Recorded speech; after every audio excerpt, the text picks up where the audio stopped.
Hi అందరికీ welcome back to our YouTube channel Bhavani Venkatesh vlogs. నా స్టైల్లో కొబ్బరి పచ్చడి ఇది నేను రైస్లోకి చేస్తున్నాను.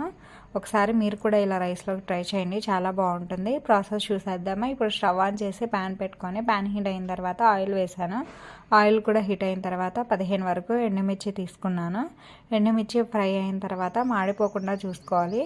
ఫ్రై అయిన తర్వాత పక్కకు తీసుకొని అదే ప్యాన్లో కొబ్బరి ముక్కలు వేసేసి 1/2 టేబుల్ స్పూను జీలకర్ర, 1/2 టేబుల్ స్పూను సాల్ట్, 2 వెల్లుల్లి రెబ్బలు, 1/2 టేబుల్ స్పూను పసుపు వేసి మంచిగా తిప్పుతూ ఫ్రై చేసుకున్నాను. అలా ఫ్రై చేసుకోవడం వల్ల మనకి పచ్చడి 2 డేస్ వరకు నిల్వ ఉంటుంది. వేరే బౌల్లోకి హాట్ వాటర్లో చింతపండు వేసి కొంచెం అలా పక్కకు పెట్టేశాను.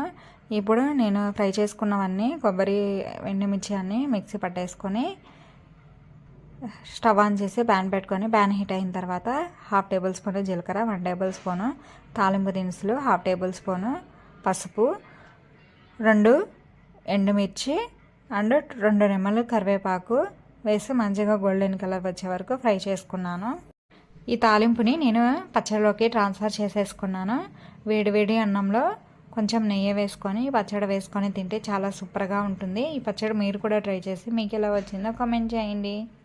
అలాగే లాంగ్ వీడియోలో ప్రాన్ ఫ్రై అప్లోడ్ చేశాను మండే రోజు. ఈ వీడియో కింద లింక్ ఇస్తాను, క్లిక్ చేసి చూసేయండి. అంతే. ఇంకా ఈ వీడియో నచ్చినట్లయితే లైక్, షేర్, సబ్స్క్రైబ్ చేసేయండి. అలాగే మన ఛానల్లో కుకింగ్కి, రంగోలీకి సంబంధించి చాలా మంచి వీడియోస్ ఉన్నాయి. ఒకసారి వెళ్ళి చెక్ చేసేయండి. బాయ్ అందరికీ.